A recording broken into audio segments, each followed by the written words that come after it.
Americans prepare to go to the polls in Decision 2024. Israel and Iran continue to prepare for retaliatory strikes as their ongoing conflict continues to escalate. And finally, how are Axis powers preparing for the results of the upcoming presidential elections in the United States? Welcome to Inside Israel News, your home for American conservative commentary on international affairs and thorough and unbiased analysis of Israeli news, politics, and current events in the Middle East. Or as the internet trolls say, mouthpiece of the Zionist conspiracy, spokesman for the elders of Zion, highly paid propagandist of the Mossad. Yeah, no. This is Inside Israel News. I'm your host, Mensch-Kight.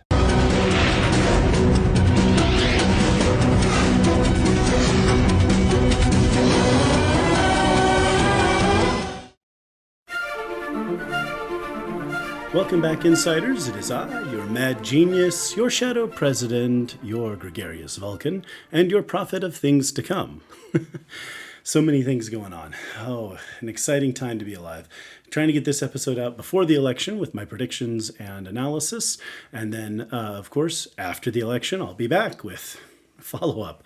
Assuming we have any results to report, of course. They're saying election officials in several states, and the battleground states are, saying that it could take 19 days. And yeah, we know what that's all about. Why can't you just count the votes? I mean, India has, 600 million people vote, and they have it all over in a day. And while they have their problems here and there, people don't really challenge the accuracy of the elections, right? Well, we could learn something from that here. Of course, people in India vote in person on election day. Only citizens can vote. Anyway. Oh, sometimes you can go on and on about this stuff. All right, well, before I dive into U.S. politics, just a little bit of more lighthearted. I watched in this. I've been home a little while. Usually I'm traveling for work, but home a little while with the kids, and we managed to see The Wild Robot. I stream these things. I don't like going to the theater anymore, especially with all the kids that I have, and so we can have our own snacks and whatever. But anyhow, pretty good show. I mean, not woke, not moralizing, very naturalist, focused on, pro-nature, right? Animals, this kind of thing. A fun way of doing a combination of technology and wild animals, the wild world, right? Just interesting stuff, some themes about parenting and this kind of thing. And, it follows what is ostensibly a dysfunctional family, but at the same time, how they kind of cope with the world. There is, fascinating enough, a character with 7 children I relate to, an opossum. And of course, while this female opossum is there, there's no male opossum around. So sadly, we don't have a traditional family there. But at the same time, most animals, the father doesn't stick around to do the child rearing. That's usually the mother. So it is part of the evolution of mankind that we have grown beyond that, where the father can play a role. So I can forgive. But it's very fun. Good kids show. And of course, I've been continuing in good intentions. My friend Bob Zeidman has a number of good books. Animal Lab, update on Animal Farm of Orwellian fame, and Good Intentions. Just like I said, political fun.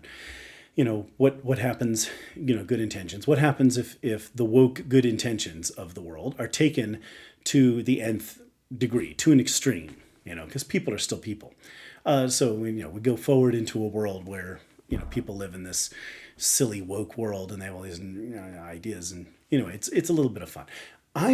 Like I said, I'm usually, knee deep or, shoulder deep in these highly intellectual books that are written by, British historians or current affairs thinkers or that kind of thing. Although I definitely have a tendency to prefer books written before 1960. Anyway, I'm usually reading these really intense books, Other than books like Good Intentions, what does Isaac read for fun? Well, I'm reading a book on strategy. That's kind of fun. So I'm helpless, helpless and hopeless. I just love reading about stuff that, heck, I read The Art of War every year just for the fun of it, to keep myself, fresh, fresh mind on that stuff. Strategy is really good. Anyway, I like that stuff. So what do I read for entertainment? I read Good Intentions by Bob Zeidman. Go check it out. It's a lot of fun, and it'll give you a few laughs, and you have a few chuckles. But while we approach the serious topic of wokeness and politics and all this stuff. So other than that, I've been enjoying Tulsa King. Wasn't a great fan of too much a fan of the Yellowstone series, but Tulsa King with Sylvester Stallone, it's fun, and for kind of a mob story, a good one. And of course, Stallone does really good acting. It's a really fun show. I've enjoyed it. And like I said in the last episode, nature, life imitates art. It is the nature of these things, right? So that we had headlines that there were CCP and gang-linked human traffickers growing weed in Oklahoma. They were caught there. And that's part of this season of Tulsa King. I mean, you can't make this stuff up. I mean, it's like, the people who wrote the series actually knew what they were talking about. So it's interesting stuff, but I've been enjoying that a lot, and fun show for entertainment. All right. Politics. What in the world is going on in American politics? Okay, first of all, so let's back up just a second. For my foreign listeners, I know there are a lot of you, because I know I see you guys out there in Israel and, Saudi Arabia, UAE, and Germany, and other places in Europe. And I appreciate you guys very much. You're much beloved and much welcome here. Glad that you listen. But I do have to take a step back, because I've been hearing some Europeans talking about, well, Kamala Harris seems to be ahead in the polls. And I keep looking, and like all of the RCP average, even the Nate Silver, Economist, all of those either have the race as a dead heat or Trump winning. Some of them, the RCP average, Trump's way up, right? So I'm like, what polls are they looking at? And I was talking to a friend of mine, and he says, well, look at this poll. It says, Kamala's up 5 points. And it was from a few weeks ago. And I told my friend, I said, my friend, I love you guys. I really do. Overseas, I love you guys. But you have to understand, the national popular vote, the national polls mean squat. All right. And so I hear people talking about, well, she's ahead in the polls. If we were having a presidential election like they have in France, that poll would matter. Right? If you took a head-to-head poll in a directly elected presidential race, right, like that of France or Czechia or some country. Now, of course, in Czechia, the president doesn't have any power. It's a figurehead, head of state kind of role for the most part. Same with Israel, but Israel's is not directly elected. If you had a directly elected president like that of France, those polls would matter. The national popular vote is not the election, my friends. Okay, America votes by an electoral college, right? We have the 50 states. Each of them has a number of votes equal to their total representation in Congress. So every state has 2 senators, right? In 50 states, that's 100 senators, 2 senators, right, in each state, plus the 435 representatives that are apportioned to the states by population, such that, right, Nevada has 4, and Kansas has, we have 5, 5 representatives. So, this adds up to the electoral vote. So, Arizona, for example, has 2 senators, 9 representatives. They have 11 electoral votes, okay? The national popular vote, being very urban, and with those votes concentrated in urban centers like New York, Chicago, and the West Coast, Seattle, Portland, Los Angeles, San Francisco. Okay, so Biden won the national popular vote by 3.5 points. Right now, in France, that would have been a win. Well, if it had been a majority, that would have been a win in France. In the United States, that's not a win, right? Biden won, in quotation marks, inverted commas here. He won by the narrowest slivers of margins in Pennsylvania, Wisconsin, Michigan, and Georgia, right? and Trump by a narrow margin in North Carolina.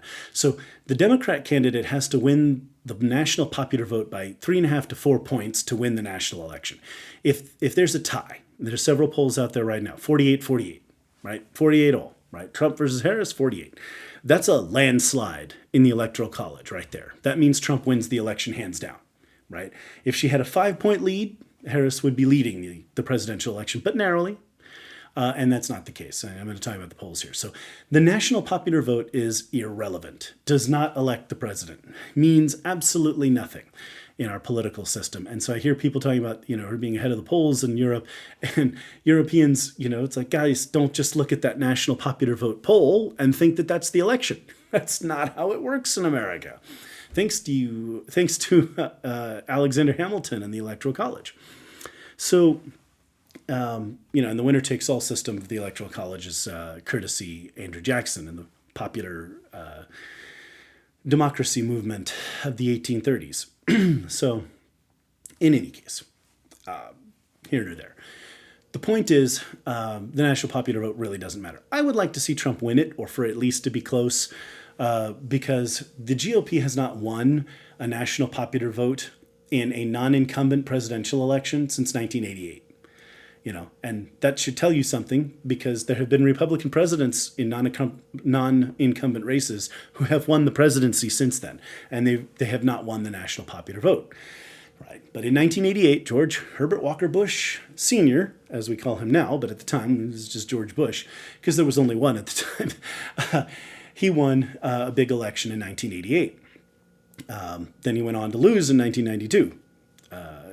The only incumbent in recent years other than Donald Trump to be defeated after one term in office. Although Joe Biden may be joining that rank. I suppose since he didn't, he dropped out of the race, he's a one-term president, but he's not being defeated. He's being defeated in principle because his administration has led to the misery that's causing people to think the way they do. Anyway, the last time the GOP won the national popular vote was in 2004 when George W. Bush, that is Bush Jr., won re-election, and that was by the narrowest of like 50.1. Okay, I would like to see Trump win it just because that could help shut up the argument that is somehow the elections are undemocratic. In truth, and especially if the Keating Amendment had passed years ago, and I don't have time to talk about that now, so that's something we can talk about when there's time. America was at one time talking about switching to a direct election system, and that would involve, funny thing, a runoff. But one of the things that kind of went against it, it would require a national election law, right? You can't have, if you have a presidential election by direct election, then California can't have different voting laws than Arizona or Texas. Right. So if ballot harvesting is legal in Texas but illegal, if ballot harvesting is illegal in Texas and legal in California, that's not a legal election, right? If you have to show a voter ID to vote in Kansas but not in New York, that's not a legal election. So the election laws have to be uniform throughout the entire country.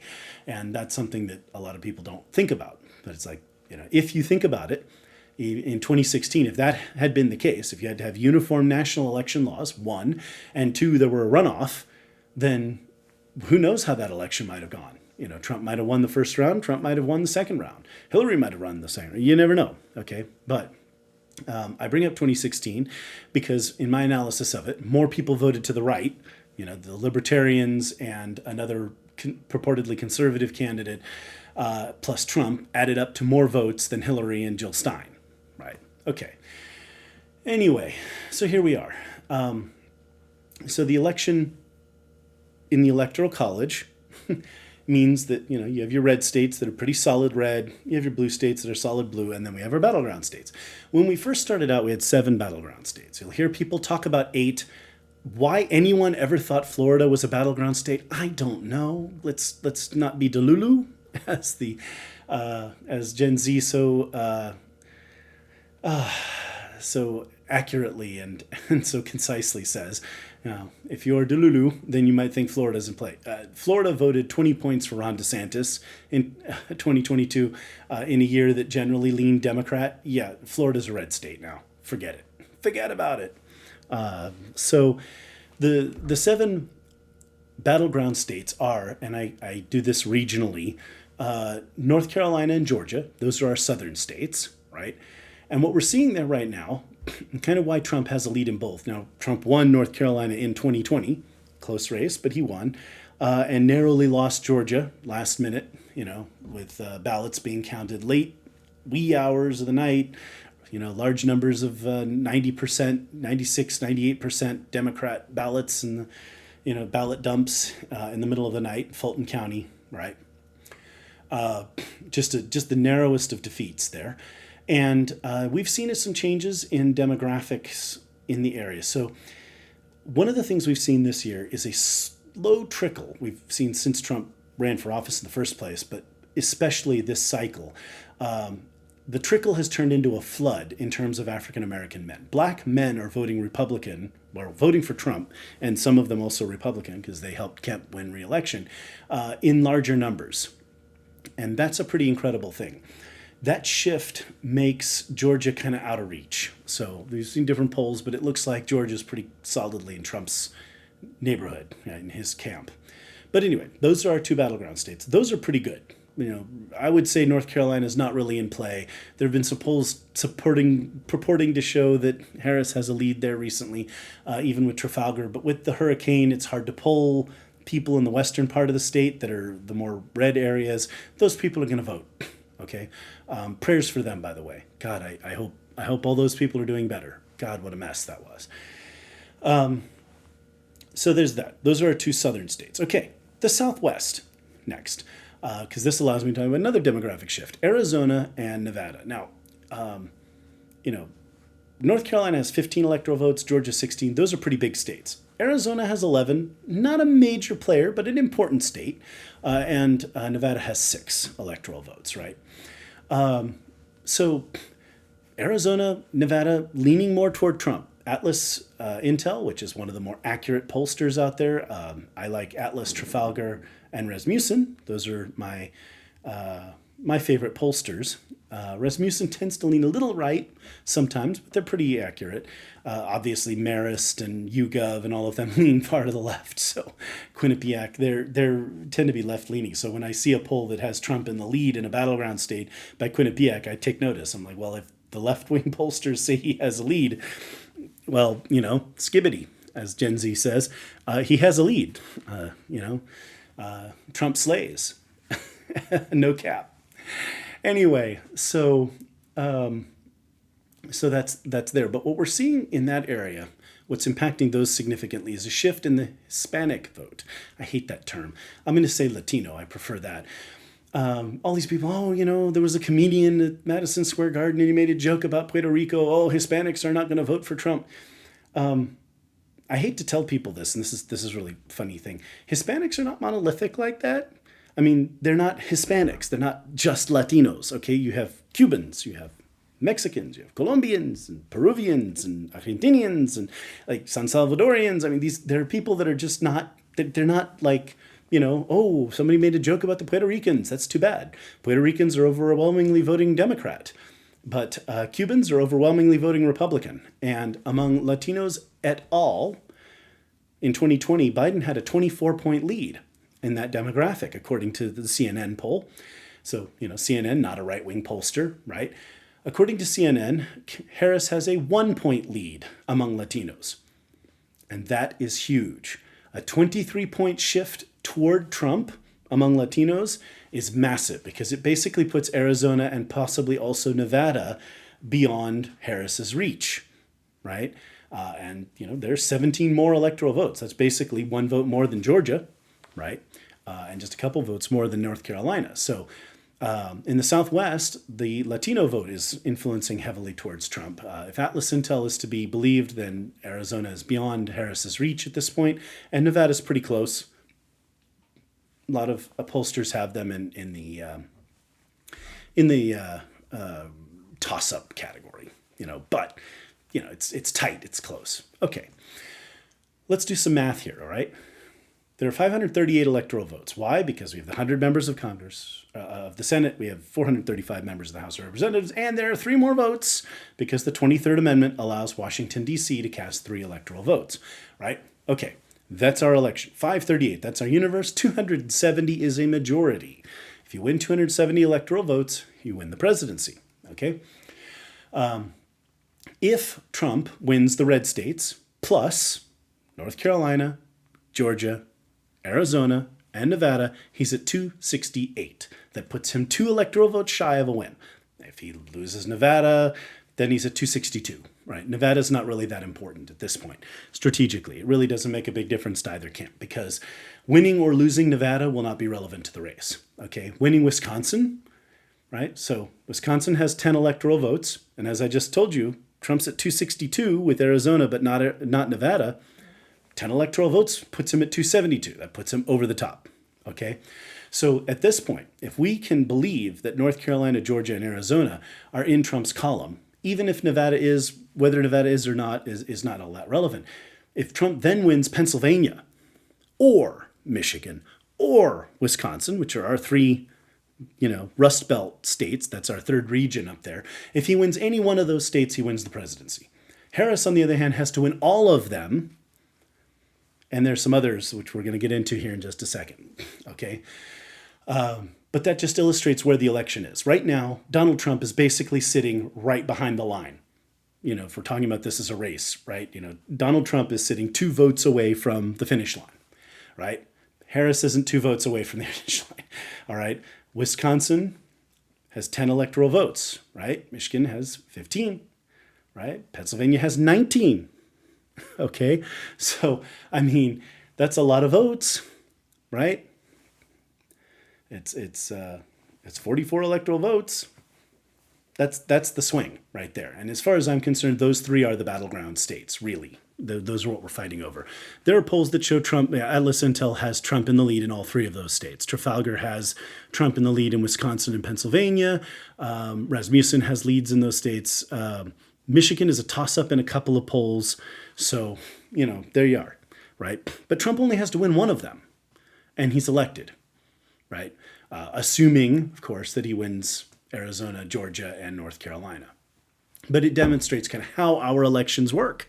It's these maps and states and this kind of thing. It's not as simple as, hey, 81 million people go out to vote for this person, and 80 million people go out to vote for that person, and candidate A wins. No, not quite like that, okay? So there you are. In the last election, we had 159, almost 160 million voters, the highest turnout in the history of America. It was difficult to believe that many people voted. 75 million was the highest number of people, largest number of voters that had ever voted for an incumbent president. It beat the 62 million who voted for Trump in the previous cycle. 65 million, excuse me. Beat the 65 million who voted for Trump in 2016. So Trump gained 10 million voters in 4 years. Now we're going to see how many voters he has this time around. But we'll see. Anyway, so Wisconsin, Michigan, and Pennsylvania are the battleground states. Key critical demographics there. Let's go into that. Ooh, because this is the fun part. As a landsman, as a working man myself, a guy who gets up and works for a living and occasionally wears an orange vest on job sites and stuff, I relate to a lot of the people who work for a living in the steel mills and the mines and, in various auto industry. My grandfather worked for Ford, UAW member, lifetime member. Gramps believed very strongly in his right to organize. Now, the unions have been strongly with the Democrats for years. They've been a demographic. Working people have been a demographic that they have taken for granted and ignored, largely ignored. Who else does that remind me of? African Americans, Latinos, Jews, lots of demographics. Basically, everybody who's not part of the ultra left-wing elites, from Zuckerberg to Hollywood, that crowd who are deeply out of touch with reality. In any case, those people selected a candidate this year. We didn't even have a primary for the Democrats. Anyway, so a couple of these things. The Teamsters Union has gone Republican. Basically, they've had it up to here. If you could see my hand, it's way over my head. They've had it up to here with the Democrats, and they've moved over. And I've heard from auto workers, it's anecdotal, but they've interviewed a number of auto workers. They think at least half the auto workers are voting Republican. We've had a huge shift among working people in that area. The Rust Belt is huge with union workers and, a lot of steel mills, coal mines, and, you've got a lot of working people down there, up there, excuse me, I guess. That's a very important demographic. So there's a shift there. Among Jews, as a Jew myself, but I've been a Jewish Republican for a long time. I made my exodus in 2004, right after that election. Having to hold my nose and vote for Kerry made me think really hard about which party I wanted to be affiliated with. So I left the Democrats, and within a few short months, I was coaxed by a good friend, my friend Ed. You know who you are, Ed, into the Republican Party, and that's where I've been ever since. So Jews are an interesting demographic, as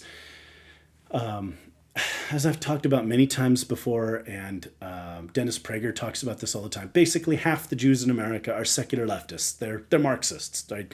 They believe that the state is God and Marx is his prophet. They don't really care about Judaism. They don't go to the JCC. They've never shown up in shul.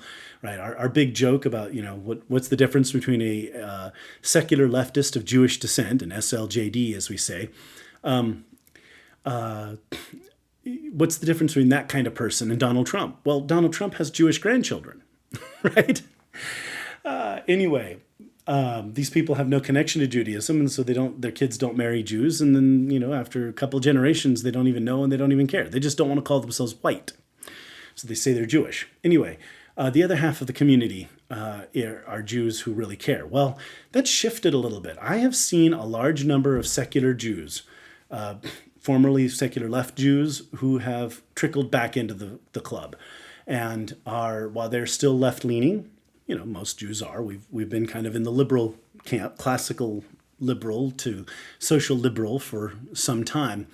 A lot of people are waking up and seeing the anti-Semitism on the left and seeing the danger to our community, and are very much aware of that.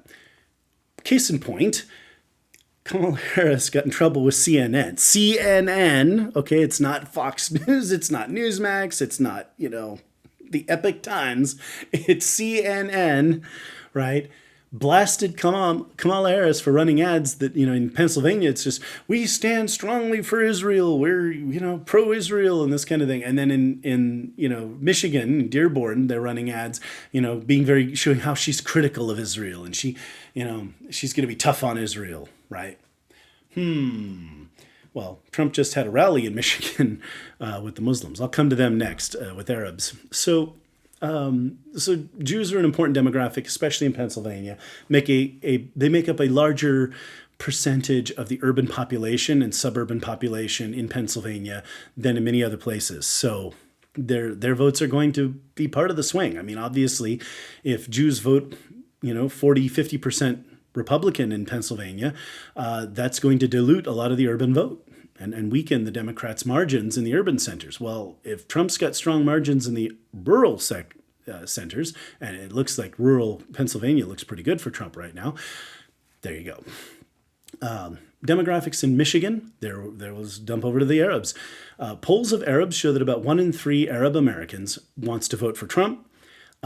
Here's the interesting part. Jill Stein comes in at number 2 with about 25%, about a quarter of Arabs voting for her, and then Harris is in a distant third with something like 14-15%. Right, so they're playing this game of being pro-Israel and then tough on Israel. Nobody's buying it. They see through it. Now I do have to the caveat. When you say Arab, there are Christian Arabs, a large number in America. There are Arabs who are not Muslim, right? So, my congregation were Middle Eastern Jews, right? Jews from, Arab Jews, basically. Culturally Arab, certainly. Genetically, they look a lot like Arabs, but of course, old style Jews from the Middle East, right? Jews lived in Egypt for thousands of years, long before Islam arrived. So, that's Arabs collectively.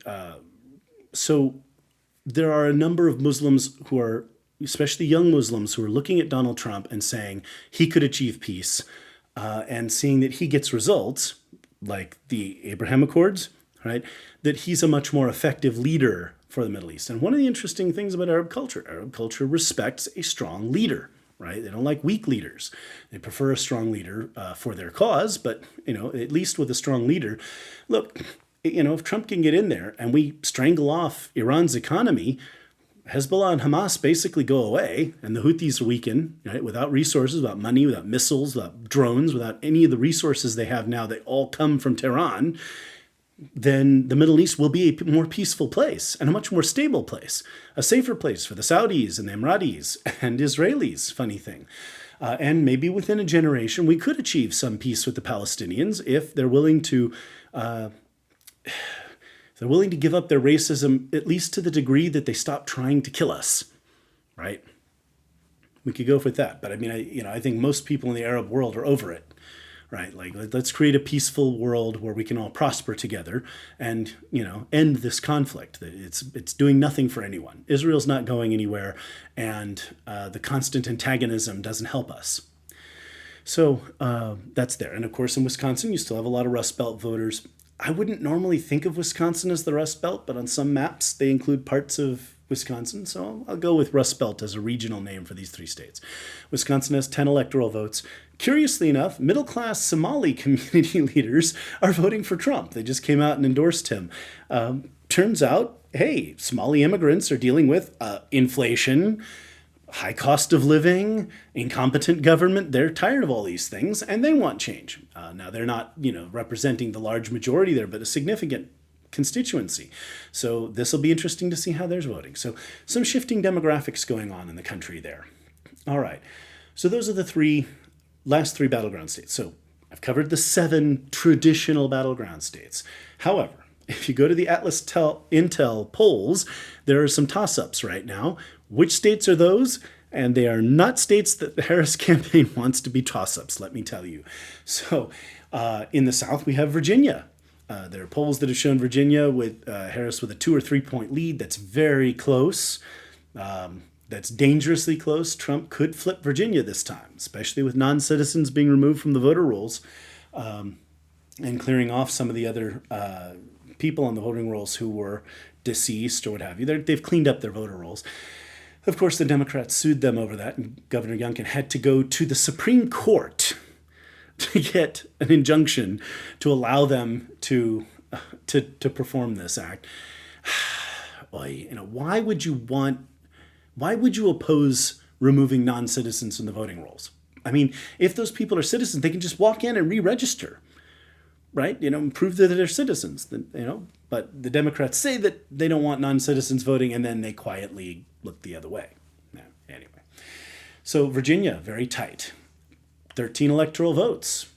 If those go to Trump, like I've said all along, an election where Trump can win Virginia is not an election where Harris can win, right? That's bad news for the Democrats. Minnesota is a Rust Belt state, also a toss-up, right? Minnesota has 10 electoral votes, just like Wisconsin. Likewise, dealing with some of the same kinds of issues, right? Speaking of the Somali community. And they have, they're, with the demographic shifts and the voting patterns shifts there, Trump could win Minnesota, right? At the very least, it's going to be very close. Of course, it's a state. So, that's, and it's an interesting one right there. And New Mexico, southern state that's also a toss-up.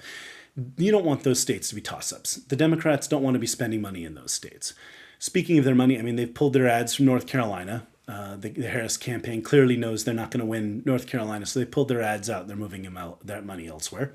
They're going to have to defend Virginia, right? They shouldn't have to spend money to defend Virginia and Minnesota, but they have to win those states. If they lose those states, they'd lose. Literally, as I just said, if Trump looks good to win in North Carolina, Georgia, and Arizona, any other win, aside from Nevada, but, Wisconsin, and Trump wins, right? Okay.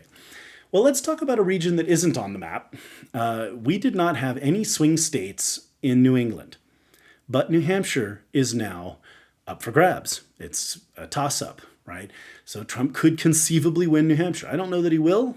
It's only 4 electoral votes. Doesn't make a big difference. But hey, if Trump won North Carolina and Arizona and Georgia, right? And he had 260, he has 262 there, and he wins Nevada, and that's 268. 4 electoral votes could do the job, my friends. Anyway, New England isn't a place I thought we would be talking about battleground states. It's very blue. There's a blue wall in New York. Everybody, New York, New Jersey, that's all blue. New Jersey, also tight, closer than it should be. So is Maine, right? Those are blue states. Now, Maine has the district system. So the upstate Maine, the second congressional district, that often votes for Trump. We're expecting them to vote for Trump. Nebraska also has the district system. Nebraska's second district, which represents Omaha and the urban area around there, also voting for Harris. So the 2 district states are just trading votes. So basically, Trump's getting Harris's vote from Maine and Harris is getting Trump's vote from Nebraska if those states had winner take all. However, Maine is pretty close. Trump could conceivably win Maine, in which case he'd get all 4 of Maine's electoral votes, not just 1. Anyway, so anyway, we have a complicated election, and I understand that. I hope I've given you a view of what it looks like at this point. Basically, the prediction at this point, my prediction is Trump will win 312 electoral votes, that it's going to be a landslide in the Electoral College. Why? Because Trump is leading the national popular vote. Atlas Intel has him up 1 point or 2 points. If he wins the national popular vote by any margin, it's a landslide in the Electoral College. Now, there could be higher voter turnout than we anticipate. At this point, it's a very uphill battle for Harris to win. Okay, let's go through some scenarios. All right, so let's talk about the scenario from the New York Times. The New York Times. Our source was the New York Times. If I keep making Dr. Strangelove references here, people are, Mein Führer, I can walk. All right. Anyway, so according to the New York Times, if the polls are accurate, if the New York Times polls are accurate, Trump will win the election with 281 electoral votes to 241 for Harris. If the polls underestimate Harris, in other words, if she's actually more popular than the polls would seem to indicate, then she could win with 273 electoral votes. That's a razor thin win, razor thin, okay? And that's their scenario, right? We haven't had an election that close since 2000, right? And even then, in 2000, it was very tight. It was 272 for George W. Bush. So, I mean, it's very close, okay? That election was decided by a Supreme Court case because the Gore campaign wanted a recount in certain counties in Florida, and the Supreme Court decided that they should have requested a recount in the entire state, and as a result, shut the whole thing down. If the polls underestimate Trump, according to the New York Times, it's 312 for Trump and 226 for Harris. I'm with that latter scenario, but let's just say, if the polls are accurate, Trump wins anyway, okay? But that's the New York Times, okay? All right, that's not a right wing, that's not over optimistic, deluded right wing, whatever, talking heads. That's the New York Times.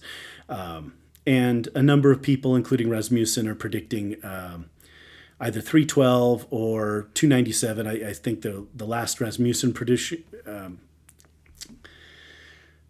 I saw, their scenario was that Trump would win all the battleground states except for Michigan, which is a 297 win. It's a win, and a comfortable one. Well over 270, right? So that's kind of where the presidential election sits. At this point, according to polls, those who have already voted, and there's something like 50, 60 million Americans have already voted, are Harris +7 nationally. And those who have yet to vote, according to the polls, are Trump +16, right? So if that poll is accurate, Trump's in for a win. And there's also the point that I've been making for a long time. There's that poll question, who do you think is going to win the election? And that's, almost 60-40 for Trump at this point. That's not a question of who do you want to win. Obviously, I support Trump myself. But who do you think will win? And that's, that's that.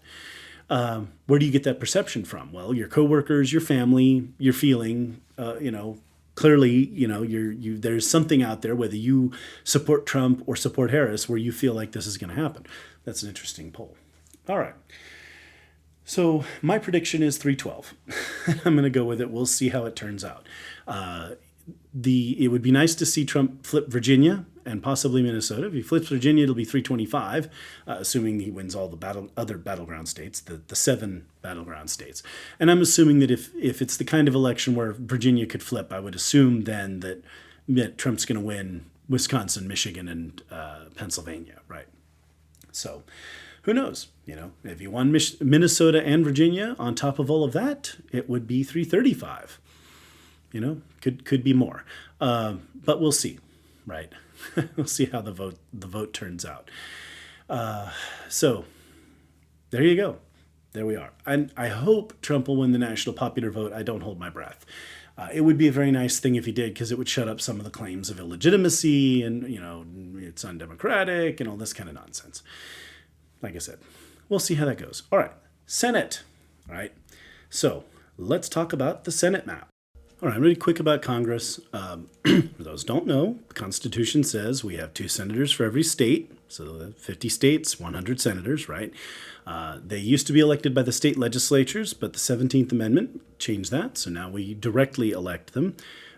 Because they serve a 6-year term, a third of the Senate is elected every 2 years, right? So we don't have the entire Senate up for election. We don't even have half the Senate up for election. What we have is usually 33, 34 seats that are up for grabs, okay? And then there are just a few of those that are competitive, right? Now, as I mentioned before, the main incumbent Republican who is in any kind of jeopardy is Ted Cruz, senator from Texas, who has served 2 terms and is now running for his 3rd. But Ted has a comfortable lead going into the final stretch here. I will tell you why he's going to win, and that is because Matt Rinaldi, who's the chairman of the Texas Republican Party, is brilliant. He saw that they were losing margins in the suburbs, and so he went out and rustled up the urban, the rural vote against the urban. Anyway, he went out and got rural Republicans in Texas to turn out in larger numbers, and that has strengthened the GOP numbers in Texas, and now they're starting to make gains in the suburbs. But basically, it's like, go for the low-hanging fruit, get the Republicans in the rural area that are already Republicans, just get them out to vote. And that ups the numbers statewide. Then you can start moving your way into the suburbs and focus on that and try to dilute the urban vote with whatever you can. It works. So Texas, thanks to Matt Rinaldi, Texas is safe for Ted Cruz, basically. All right. So that's the one area where the GOP has to defend. Now, in West Virginia, Joe Manchin, who he's a Democrat and very unpopular at this point. He is not running for re-election. And the former governor, Jim Justice, is running for office there. And in that state, it's looking very good for Justice. I mean, it's sewn up. So the Democrats have 51 seats. Technically 49 and 2 independents that caucus with the Democrats. I'm not even going to go into that. Let's just call them Democrats and Republicans, okay? So the Democrats have 51 seats currently. If Ted Cruz wins his seat, and it's a very high likelihood he will, and Jim Justice wins this seat, that's 50-50. So that means that the Senate would be controlled by whoever wins the presidential election, because the vice president casts a tie-breaking vote in the Senate. But in addition to that, up in Montana, right, we have Tim Sheehy, who's running against incumbent John Tester. Tester has served a couple terms, oh my God, it's like he's been in the Senate forever. Anyway, he's been in the Senate since 2006. He's served 3 terms. He's running for a 4th. And now he's up against Tim Sheehy, who's a veteran. He's a Navy SEAL and a much more popular guy. He's leading in the polls in Montana. They've gotten a little closer as we head toward Election Day. A lot of money's been spent trying to defend Tester. If Sheehy wins, Republicans have 51 seats in the Senate. That's a clear majority regardless of who wins the presidency. But that's not the end of the story, right? In Ohio, of all places, Sherrod Brown, who is also a 3-term incumbent running for a 4th term, has played the moderate game for a long time, trying to be like a union working class man and that kind of thing. But he's voted with the left and all this woke stuff that's been going on. And he's up against Bernie Moreno. And there's some polls that have put Bernie in the lead there. So there you are. So that's that, basically. Who knows? That could be another gain for the GOP. So that could put it at 52. The way I'm looking at it, I think the GOP, in terms of the range here, I think they'll get West Virginia, and I think we'll get Montana. So I'd say 51 is the base. I think the GOP will have 51 seats in the next Senate, but it could be as high as 55 or 56. And that's what I'm going into. Because Arizona, Wisconsin, Michigan, Pennsylvania, and now Virginia are also very close. Right, we have a poll in Virginia that Hung Cao, who spoke at the GOP convention, very good guy. He's just 1 point behind Tim Kaine in Virginia. If Trump were to win Virginia, or if Virginia got any closer, it's entirely possible Cao could pull that out. Okay, Carrie Lake is now leading in Arizona in Atlas Intel's poll. She ran for governor there, narrowly missed that, and so we have those. So those are two. I want to say Arizona and Virginia are two possibilities. In Pennsylvania, in Michigan, and Wisconsin, the elections are basically tied. I mean, they're toss-up.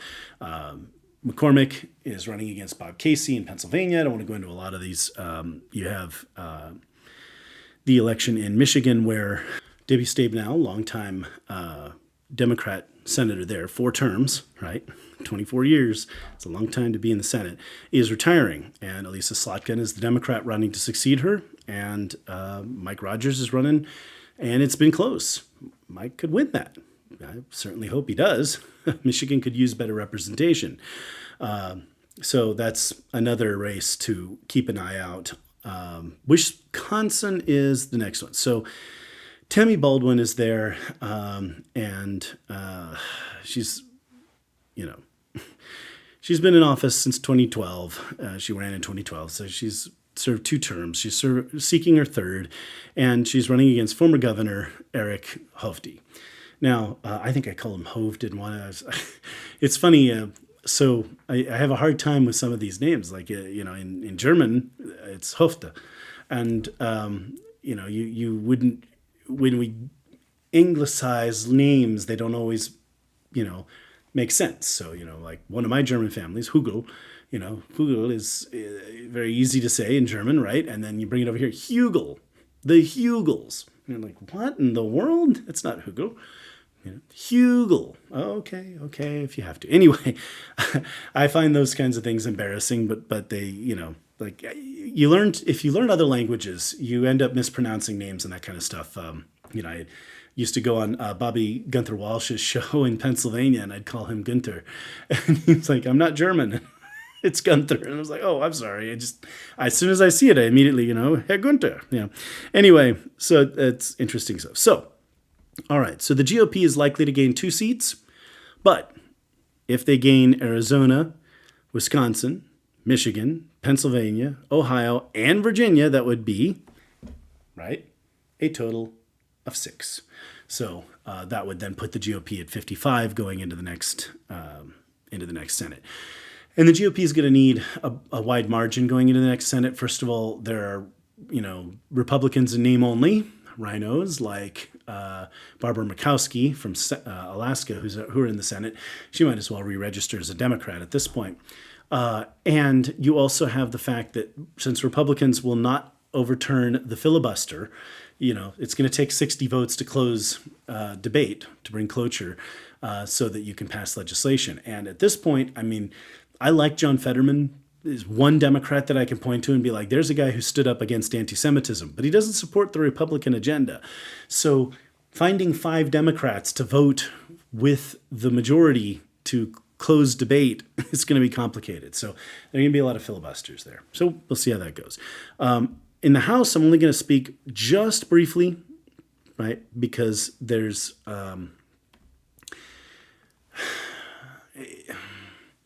it's complicated to go into with 435 seats. There are a lot of competitive seats. I said before that the Republicans could gain 12 to 16 seats in this race, and it's entirely possible. If Trump wins, the GOP is likely to gain seats in the House. Generally speaking, the House goes in the direction with the presidential election, which is why it was really frustrating in 2020 because Republicans gained seats in the House to a razor-thin majority for the Democrats, and somehow Trump lost. But it was a weird election year. There was a lot of weird stuff going on. So this year, most likely, Republicans will gain in the House. Now, there are 220 Republicans in the House. A majority is 218. And there are a number of seats that are vacant, so that we're waiting to fill those seats. Some of those are red seats. Some of those are Republican seats that are waiting to be filled. And so it's not, this doesn't represent entirely just Republican gains. They're not purely Republican gains. But CNN is out there running around with a poll. And I think if CNN is saying this, I can quote them. They're saying that if Trump wins, that the GOP could have as many as 238 seats in the next House, which is an 18-seat gain from the 220, right? 220 plus 18, which fits right well with mine. Basically, 12 to 16 seats and just an expanded majority. Well, that's good. We want an expanded majority because right now the Republican majority relies very heavily on, it requires getting the votes of all of the members, including the nutters in the House, like Beijing Matt Gaetz and Moscow Marjorie Taylor Greene. And, with nutters like that in the House, it makes it really difficult for the Republican Party to pass legislation and, uphold our national security guarantees, right? Protect our allies and stuff. I mean, Beijing Matt held up legislation for 6 months that would have benefited Ukraine, Israel, and Taiwan, right? That would have helped our allies in World War III by proxy oppose our enemies in World War III by proxy, and if whatever you think of Ukraine, holding up aid to Israel and Taiwan is dangerous. Like, the aid to Taiwan, now heavily delayed, it's just starting to get there now, the stuff that we're getting for them. So Xi Jinping has no more reason to worry about Taiwan's defenses now than he had 6 months ago. Thank you, Beijing Matt, Matt Gaetz. And I don't know. I'd like to ask him. I mean, was he paid by the Russians or the Chinese for what he did, holding up that legislation, or did he do it for free? I never understand why people sell out their country, but, I don't know. Anyway, that kind of stuff frustrates me. I come here to be, a voice of patriotism, right? There are bad guys in the world, okay? And we need to oppose them. We need to stop them. All right, or the world's going to get a lot more dangerous and a lot more horrible. And when we don't get involved, when we show weakness like this and don't help our allies, we get bigger wars. So more on that in a minute when I talk about the next, at the end of the show, when I talk about what we're doing with the Axis powers. But anyway, that's where we are. I think we've got a red wave coming. Republicans are going to expand their lead in the House, their majority in the House. They're going to gain the Senate, gain control of the Senate, gain significantly there. Donald Trump's going to win the presidency, and that's how we're going to go into 2025. Last thing, they say you can tell the ship's going to sink when the rats are jumping ship. Here's an interesting thought. A number of places in the country, they're calling out the National Guard or calling off the state police, telling, from all the other things that they do so that they can be available to deal with riots or unrest after the election, right? But where is this happening? Washington, Oregon, California, right? The preparations for riots are being done in very blue states. So the writing's on the wall, my friends. Looks to me like a number of blue state governors think they're going to have unrest on their hands because Donald Trump has been reelected. So they're getting ready early, right? Well, I think that says a lot. I know you guys are fond of the perception of choice, and I understand that. And so when I go to the elders meetings, Elders of Zion, and we meet and we talk, I often bring up that, we do need to maintain the perception of choice. We really want people to think that they have power, but we Jews, the sniveling, conniving trolls with horns on our heads that eat blood matzah and have secret space lasers, we make all the decisions for you. So we've already decided the outcome of the presidential election. But, you have to wait a couple more days to find out. So, yeah, there you go. Just thought I'd have a little laugh with you, my friends. It's It's been a rough year with all the conspiracy theories, but like I've said before, if the world were really run by Jews, it would be much better run, and your retirement portfolio would look much better than it does. So, just thought I'd throw that in there. But we're always blamed for everything that goes wrong, but no one wants to blame us for any of the things that go right, right? Anyway, I'm going to move on to the Israeli news briefly, and then wrap up with the international section. But first, we have a very special guest here for Halloween on the show. I present to you for Eamon's Minute his best impression of Donald Trump. Because on our side, we have a sense of humor. We can laugh at ourselves. We don't take ourselves quite that seriously. Welcome to Eamon's Minute. It's going to be the greatest minute. It's going to make it better than any other minute.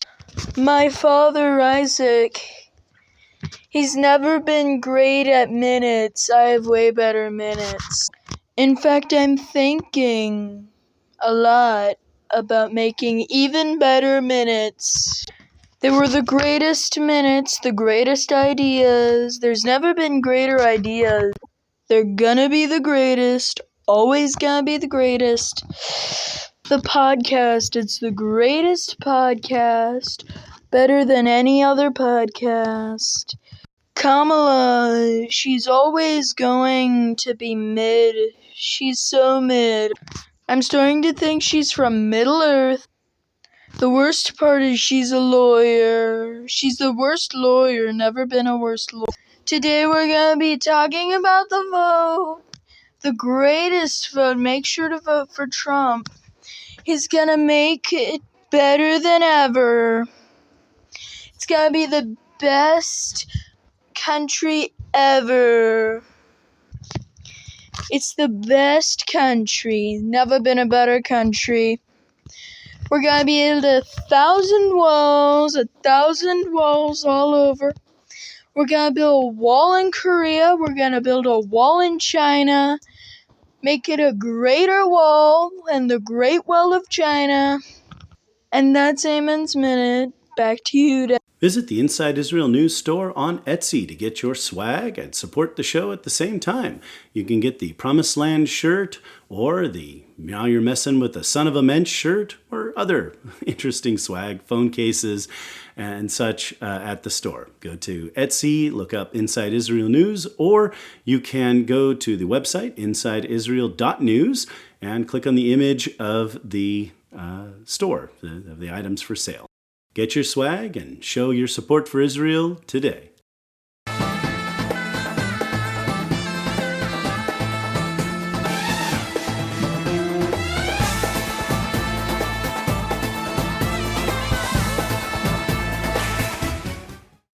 On to the Israeli news. I'm going to stay quick on this today because I spent so much analyzing the presidential election. I don't want this episode to be 2 hours long.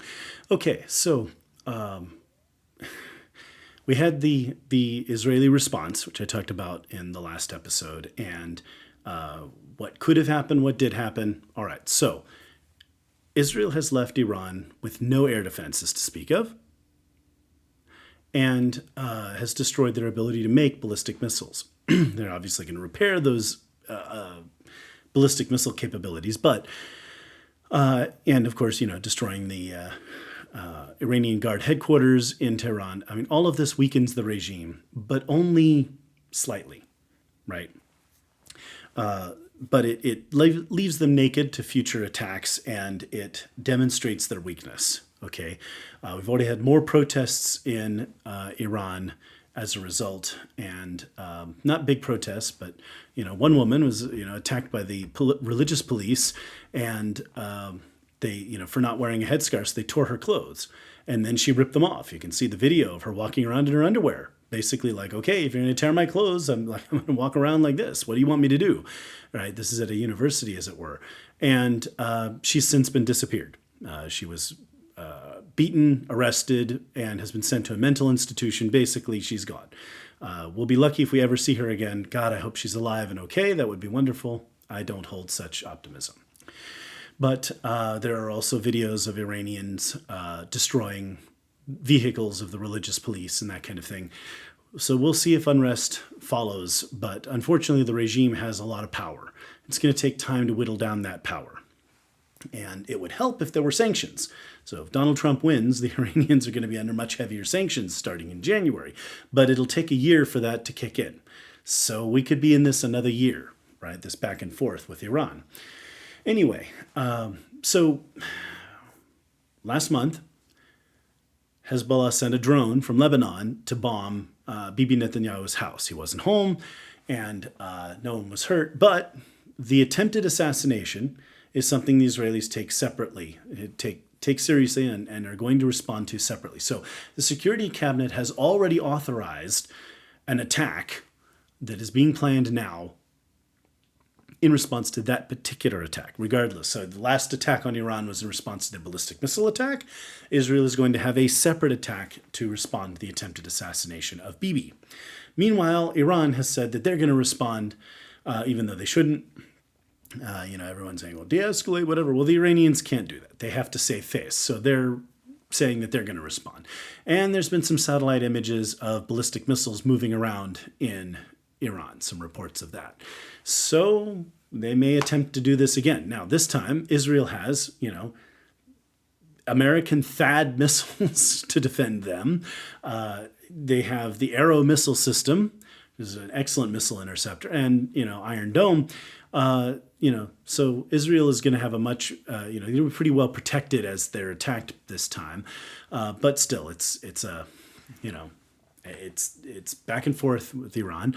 And, at this point, the U.S. has moved B-52s to the Middle East and is telling the Iranians that if they respond to this attack, if they respond and attack Israel again, that the U.S. is not going to restrain Israel. But the U.S. has also sent more B-52s to the Middle East. Now, B-52s are not stealth, but they can carry standoff munitions, cruise missiles, right? That they could fly over the Gulf of over the Arabian Gulf and launch missiles into Iran. They could fly deep into Iran, right? And then they could hit targets much deeper than any submarine or warship off the coast could hit. And very destructive. And of course, the Navy has aircraft carriers in the area that could follow up with other attacks and attack the Iranian Air Force. So there you go. That's the situation with Iran. We will see what happens. I'm looking forward to seeing how Israel is going to respond to the attempted assassination of Bibi Netanyahu and, see what stupid, useless thing the Iranians are going to do. We'll see. We'll go from there.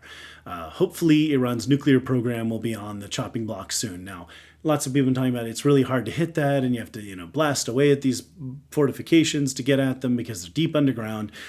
The easiest thing to deal with the nuclear program would be to topple the regime, right? But there are nuclear targets that Israel can hit, and that's what I've been talking about. They're places where they're enriching uranium and that kind of thing, and they have development going on that are not underground or that are not as well protected, so you can hit those.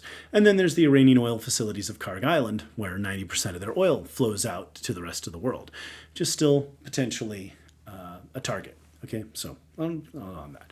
All right. Israel continues to make strong moves against Hezbollah in southern Lebanon. They now have the operational goal of driving Hezbollah north of the Litani River. And this is basically, Bibi's cabinet has outlined the war goals, war aims, and victory conditions. So they are considering victory when Hezbollah is north of the Litani River, so way up north in Lebanon, basically just south of Beirut, and where Israel has the freedom to act to destroy weapons shipments to prevent Hezbollah from rearming. Because Israel's been going after shipments to Hezbollah from Iran for some time, bombing those shipments in Syria, including at Russian air bases. Anyway, Russian defended air bases. So this is fun stuff. Anyway, that's a definite victory, definite war aim. If the Hezbollah were forced back behind the Litani River, their ability to strike northern Israel would be very limited and easier to shoot down because there'd be more distance that those weapons would have to travel before they reached the Israeli border. And Israeli forces are moving deeper and deeper into southern Lebanon to achieve that. They're going to have to move quickly. The weather is changing. It's going to get cold. Lebanon is high altitude. It's not a desert. mean, it's dry sometimes, but it's dried up quite a bit lately, so a lot of the shrubbery has gone away. But it's, the IDF is going to have to get in there and make this quick, right? Get this done. So we have that. So Israel has destroyed Hamas's power in Gaza to a significant extent. They're no longer what they were, but they still have a presence, unfortunately, and has destroyed their leadership.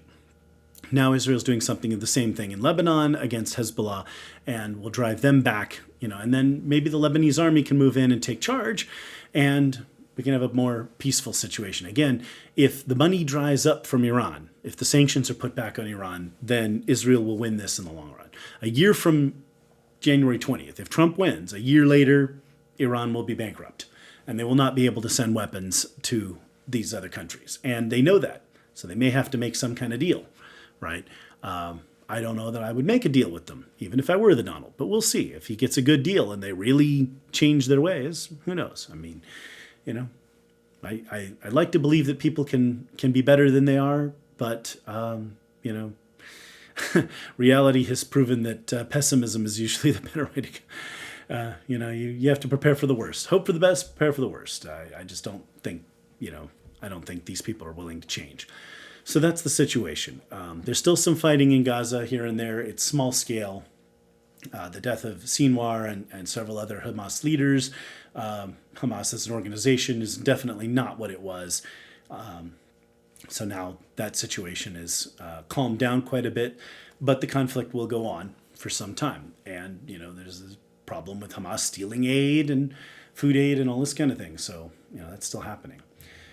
Anyway, as I mentioned, the Israeli political situation will remain stable. Bibi will win or lose based on how the conflict goes in terms of the next election. At this point, it could very well be more than a year between now and the next election if this conflict goes on. If Trump reimposes sanctions and things quiet down with Iran and, maybe the late summer and early fall, early autumn of next year, but quite possibly it may be 2026, in a very real way. Obviously, elections would be due at the end of trying to think here. Is the end of 2022. So by the end of 2026, there have to be elections, right? The way they do this with parliamentary is like, you have a 4-year term and you can call early elections, but you have to have elections by a certain deadline. So, depending on how this goes, elections could be more or less on time. Could be 2026 before they happen. But we'll see, because there's not going to be any election until the situation's calmed down. And a lot of things have changed in Israeli politics. But the left's loathing for Bibi continues. So I don't see that that's going to change. And we'll see how things go from there. So with that, I'm going to call an end to the Israeli section early, just a little bit here, so that we can go on to the international news briefly. And I've got to wrap up this episode. I don't want this episode to be too long. I know I'm probably putting everybody to sleep.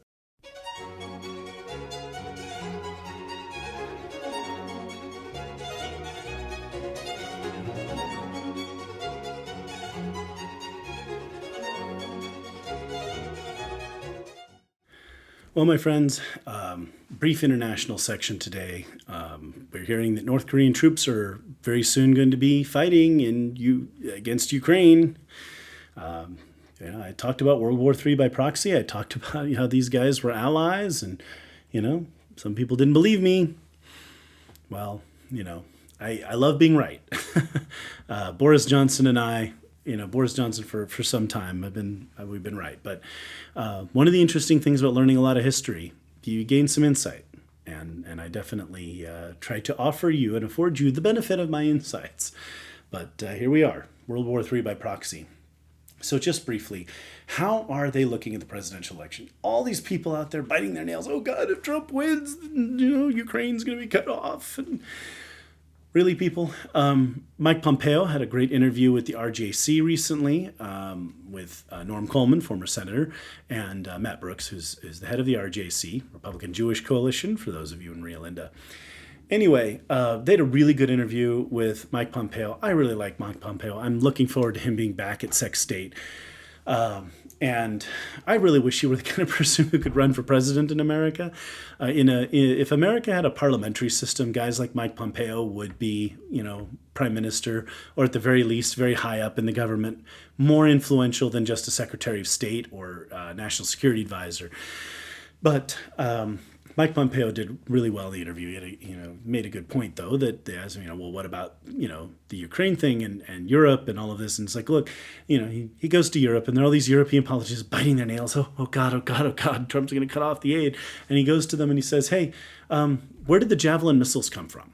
Where did the air defense missiles come from that frustrated Russia's attempts to take Ukraine in those critical first 2 weeks back in February of 2022? How did they get to Ukraine? Not from Biden. No, Donald Trump sent those over there, right? So, Donald Trump has made some unfortunate comments, and he made that thing, somebody told me the Russians win wars. It's what they do. And I'm like, what war have the Russians won? The story of Russia, as Stephen Kotkin has said, is the story of Russia getting into wars it can't win. And that is true. They had to nibble at the Ottoman Empire because they could never defeat the Turks. Constantly, finally, by 1879, they finally got a big chunk of Turkish territory, and they started, pushing the Balkan states into war against Turkey. And it's just like, the biggest victory Russia has ever won was in the Second World War. And you know how they won that? The United States sent them billions of dollars, built entire industries in Russia that they did not have before, and sent them over 1 million vehicles, including planes, tanks, and what have you. Those T-34s that were charging across the steppes and charging into Ukraine and Belarus and driving the Germans back, more than half of those were the Sherman variety of T-34s. After the war, they melted all that stuff down and remade them as Russian tanks. But, the Soviet Union won because the United States gave them what they needed to fight. So the brave Russian men and women who went and fought, they fought. And sadly for Stalin, which is, God, to have to fight for Stalin. But, they did the fighting, but we won the war. The Second World War was won in America's factories, right?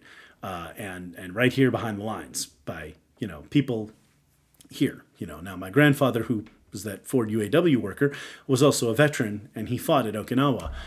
Saw some pretty horrible stuff over there. But, he and his father worked, and, we were part of that. The people who worked and built the things that won the war. And of course he fought as well. So anyway, this is how the Second World War was won. But aside from that, okay, what are the Axis powers thinking? Well, Xi Jinping has told his army to get ready for war, right? He may know, if Trump wins, that he has one opportunity to get going before Trump takes office. And I just hope that the U.S. has enough staying power and enough fortitude, enough cojones, for those of you who know what that term means, stones, maybe, trying to beat about the bush just a little bit, to hold the Chinese back from attacking Taiwan now, right? North Korea is already making trouble in Russia. They're already agitating a little with South Korea. North Korea could keep local U.S. forces and South Korean and Japanese forces busy, while China could keep the main U.S. military and the Filipinos, Vietnamese, and everyone else busy, and in a very chaotic situation where by the time our logistics kick in, by the time we're able to build all the things we need to win the war, we'll ultimately win, but it's going to be a mess, right? So God, I hope we don't have to go there. Iran, we've already got our thumb on them. They're the weakest of the Axis powers, so there's that. And Russia's already in its war. Putin looks like, people keep saying, well, he wants to negotiate a deal where he gets to keep the parts of Ukraine that he has. Putin doesn't want part of Ukraine. He wants all of Ukraine. If he negotiates a deal, it's only a temporary deal so that he can go rebuild his forces and come back later. He'll continue to try to destabilize Ukraine, right? He's going to continue to interfere in their politics. Only a total defeat will end this conflict permanently, right? I don't know what Trump has up his sleeve. He says he can end the war right away. I'd like to think that's possible, but Putin's not going to agree to any ceasefire that he doesn't find advantageous for him. and that doesn't save him face. And a ceasefire is going to leave a significant chunk, 20% of an ally in foreign hands. That's really bad. But the Russians will also be in a position to block Ukraine from, first of all, Ukraine has no frontage on the Sea of Azov, right? And with the Crimea, they're in a position to harass trade and oil and gas production in the Black Sea, along Ukraine's Black Sea coast, right? So, the ability of Ukraine, and of course, Ukraine's energy deposits in terms of gas on land are over near Donbass, right? So any attempt by Ukraine, so they could develop the gas fields that are up by Lviv, that are up in the western part of the country, but in order to develop their economy and their energy resources, the rest of those resources that are offshore in the Black Sea or over near Donbass or in the Sea of Azov are either surrounded by or very close to the Russians. And the Russians are going to make that very difficult because they want to be the ones selling oil and gas to Europe. So, I don't know what the plan is, but whatever the plan is, we need Russia to suffer a defeat. They need to withdraw from Crimea. They need to withdraw from Kherson and Zaporizhia. They need to withdraw from the Donbass back to the 1992 borders and call it quits. I mean, meanwhile, Georgia they're agitating now to try to get away from Putin as well. But we'll see. And unfortunately, Georgian Dream has a pretty, they have their fist on that country pretty hard. Anyway, so I don't think Putin cares who's going to be president. He's not going to negotiate a deal he doesn't see as advantageous to himself. He's just going to try to maneuver however he can to keep to try to make Trump look bad and try to make Zelensky look bad and just do whatever he can to maneuver diplomatically while his forces keep trying to invade Ukraine, right? She played it very carefully with Trump. Xi Jinping is no fool. Like, he realizes that Trump is someone who is dangerous to him. And I don't think Kim Jong-un cares, but he didn't like the Rocket Man thing. Tried to negotiate with Trump. Trump tried to negotiate with him. But then the North Koreans started trying to get things that we were never going to give, like, say, a unilateral withdrawal of U.S. forces from the region before, peace deal. It's like, no, we're not moving out of South Korea. Sorry, buddy. Not happening. So, the perception of the Axis forces vis-a-vis Trump is that either they're going to have to play their game more carefully now that these wars have already started, or they're going to have to find ways to leave the wars while saving face, or perhaps she's going to have to move before Trump takes office. Right? Those are some of the things that are going on. She moving before Trump takes office terrifies me, because he knows that if he can get in and get Taiwan, he can have a powerful negotiating tool, and he can try to use it to manipulate the situation after that. Now, if Harris wins, I mean, these guys, Putin, Jong-un, Kim, right? Putin, Kim, Xi, and Khamenei, they'd have no respect for Biden. Obviously, they've respected that administration enough that they haven't pushed any harder. But, Biden's other don't do it. Just don't do it. I said don't do it. Well, and they do it, right? They have no respect for Biden. Harris, they're going to have even less respect for. She's incompetent. She can barely put a sentence together. She's no strength in foreign policy. These cultures, especially the Russians and the Chinese, they look at the health of the leader as a reflection of the health of the state, right? So kind of like with the medieval monarchies, the health of the king is the health of the state, right? L'état c'est moi, right? That's how they see things. And they're going to look at somebody like that who's weak, and they're going to walk all over them. I mean, we saw with the Cuban Missile Crisis, Khrushchev really thought that Jack Kennedy, JFK, was weak, that he was a playboy and that he didn't have any strength. And so that's why he tried that gambit. He wouldn't have tried it against Nixon, almost certainly, right? He'd have played a more shrewd game with Nixon, right?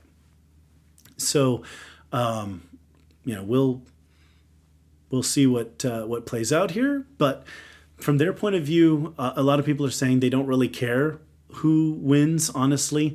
I will tell you this. The one thing that they would like more than anything else is total and utter chaos. If Trump wins and there's violence and riots and that kind of thing, they'd love that. If Harris wins and there's a civil war, right? I don't think any of that's going to happen. None of us wants it to happen.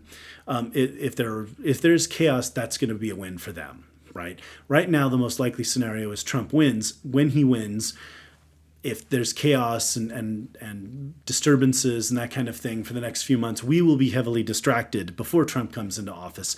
That's a big victory and a big win for them.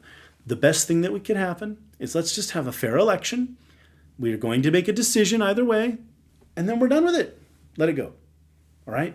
The woke crowd needs to recognize that they have lost. People on the left need to realize that it is wokeness that has cost them the election, that all this craziness is the problem. Now, what are the Axis powers going to do? They'll make their calculations based on the results. So far, they have prepared a number of things, and we'll see what happens. I just hope we don't have a lot of chaos over here, or, that we don't create any opportunities for them to make their move. So with that, I will say, as always, goodbye, Lehitrot. Writers of the history, stand with me, look into my eyes and see, people go away but never say goodbye. Someone stole the moon tonight, took my light, everything is black and white. Who's the fool who told you boys don't cry? Hours and hours and flowers, life is no game for the cowards. Why the time goes by? Every day I'm losing my mind, holding on in this mysterious ride, dancing in the storm. We got nothing to hide. Take me home and leave the world behind.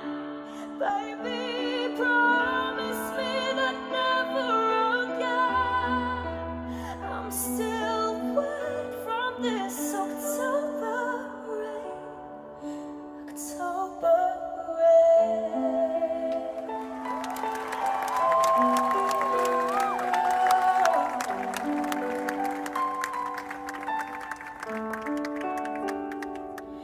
Living in a fantasy, ecstasy, everything is meant to be. We shall pass, but love will never die. Hours and hours and flowers, life is no game for the cowards. Why the time goes wild?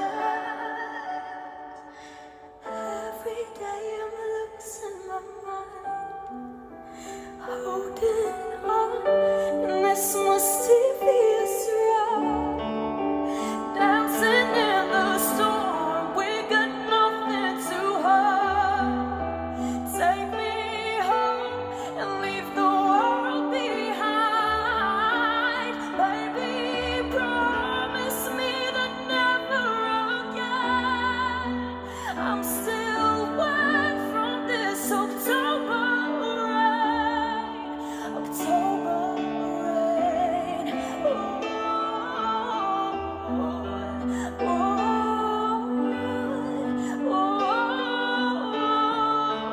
October rain.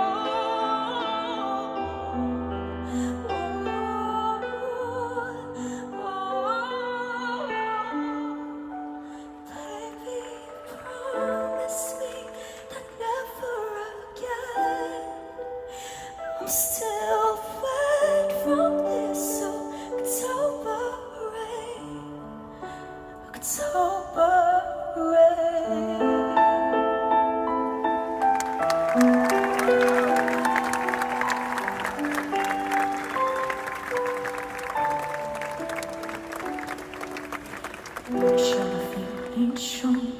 אין מקום, אין אותי מיום ליום, כולם ילדים טובים אחד אחד.